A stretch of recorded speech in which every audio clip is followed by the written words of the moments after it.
नमस्कार दर्शक बंधु सुभद्रा योजना को नहीं आसला बड़ खबर। तेज सुभद्रा योजना एसओपी नहीं मुह खोलिले उपमुख्यमंत्री। साधारण लोकों मतामत पर सुभद्रा एसओपी सार्वजनीन हो योजनार किए उपकृत हे और किए पाइबेनि तार स्पष्ट चित्र रहिबो। तेज आसंता सेप्टेम्बर 17 सुभद्रा योजना राज्य लागू हेबो बोली सूचना दैछन्ते उपमुख्यमंत्री। तेज साधारण लोकों मतामत पर सुभद्रा एसओपी सार्वजनीन हो प्रधानमंत्री नरेंद्र मोदी जन्मदिन सेप्टेम्बर 17 तारिख में होइतिबारु सेही दिन ही राज्य सरकार सुभद्रा योजना को कार्यकारी करेंगे। तेणु महिला को भ्रमित न होगाकू अपील कर उपमुख्यमंत्री।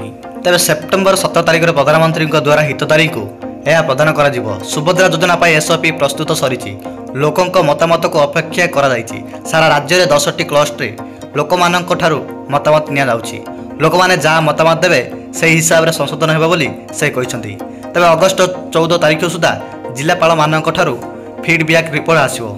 सूचना योग्य जे बीजेपी सरकार राज्य में सुभद्रा योजनार प्रत्येक महिला को 2 वर्ष 50,000 टंकार भाउचर जगाई देवे, जहाँ महिला माने निजर इच्छा और आवश्यकता अनुसार खर्च करें। सेप्टेम्बर 17 5 लाख महिला को यह योजनार भाउचर जगाई दिया।